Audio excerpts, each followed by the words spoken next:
અને અન્ય એક મહત્વના સમાચાર કચ્છથી મળી રહ્યા છે। કચ્છના અંજારમાં એક ઘૃણાસ્પદ બનાવ સામે આવ્યો છે કે જ્યાં કચ્છના અંજારમાં એક ઘટના એવી બની કે જેને અનેક સવાલો ઊભા કર્યા છે અને આખો કેસ પલટાયો છે। દુષ્કર્મ પીડિતા માતાએ હોસ્પિટલમાં જ દમ તોડ્યો હતો।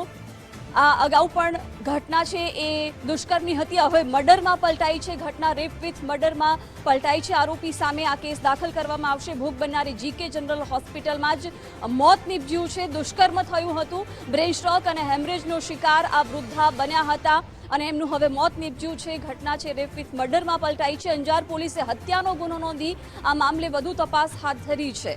વિગતો સાથે સંવાદદાતા કૌશિક છાયા જોડાઈ ગયા છે। કૌશિક, શું વધુ વિગતો છે? રેપની ઘટના હવે મર્ડરમાં પણ પલટાઈ છે।